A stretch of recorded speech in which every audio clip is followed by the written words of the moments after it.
اعوذ باللہ من الشیطان اللعین الرجیم بسم اللہ الرحمن الرحیم قال امام صادق علیہ السلام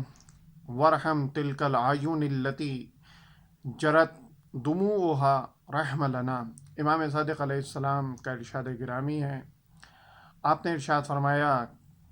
کہ ان آنکھوں پر رحم فرما کہ جنہوں نے رحمت کے لیے اشک جاری کیے۔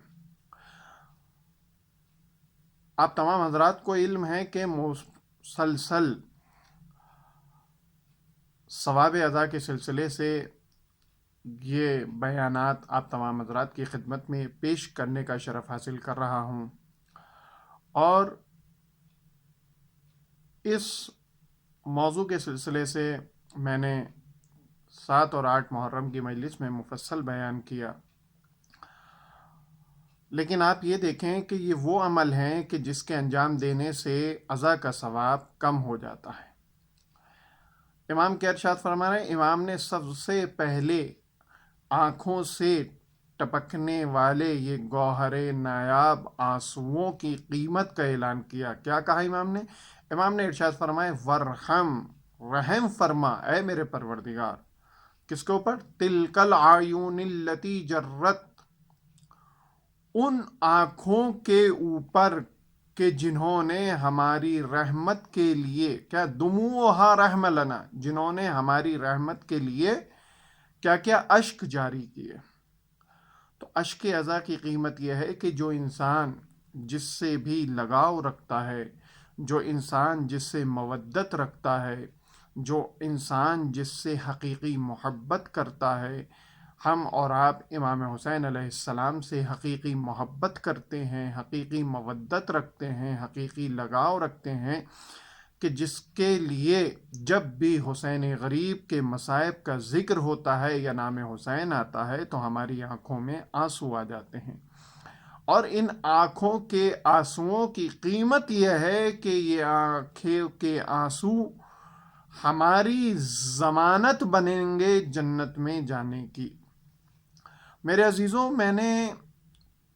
گزشتہ کلپوں میں، گزشتہ پارٹس میں چند باتوں کی طرف متوجہ کیا، چاہتا ہوں کہ اس میں بھی ایک دو بات کی طرف اشارہ کروں کہ کون سے اعمال ایسے ہیں، کون سے فعل ایسے ہیں، کون سی ہماری عمل کی کنڈیشن ایسی ہے کہ جس کی وجہ سے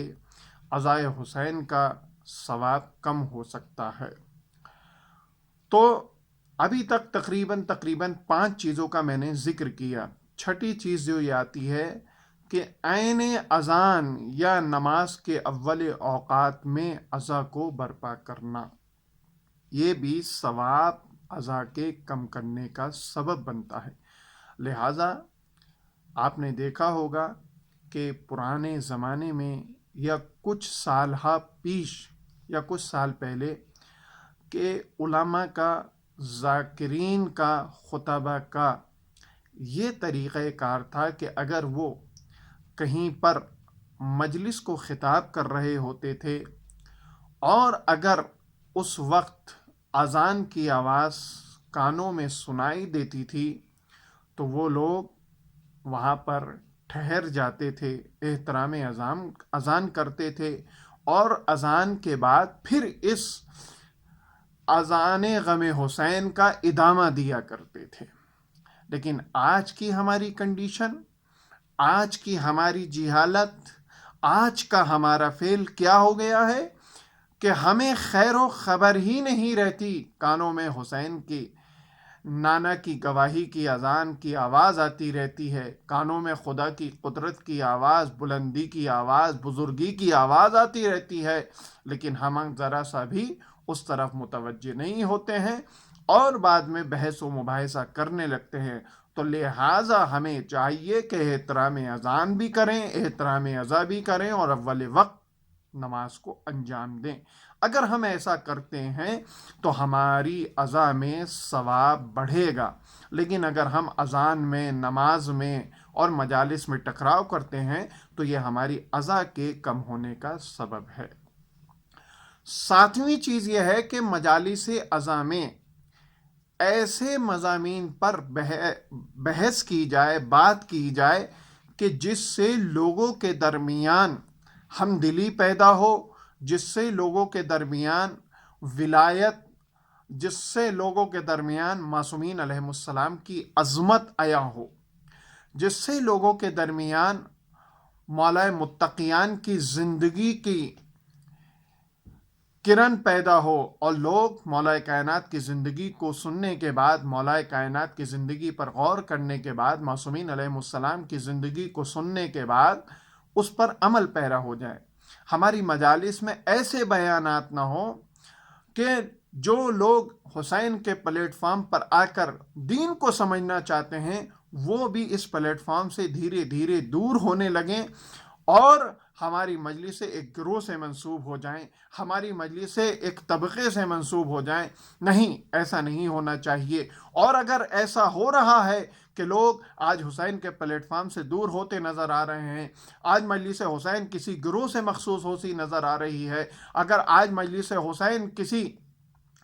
سنستھا سے مخصوص ہوتی نظر آ رہی ہے، تو یاد رکھیے کہ یہ ہمارے عزا میں ثواب کے کم ہونے کا سبب بنے گی۔ لہٰذا اگر ہم چاہتے ہیں کہ ہماری عزا کا ثواب بڑھے تو ہم اپنی مجالس میں ایسا ذکر کریں کہ حسین کا پلیٹ فارم ایسا ہے کہ یہاں پر کسی قوم و ملت کی، کسی آنے والے کی قید نہیں ہے۔ شاید اسی لیے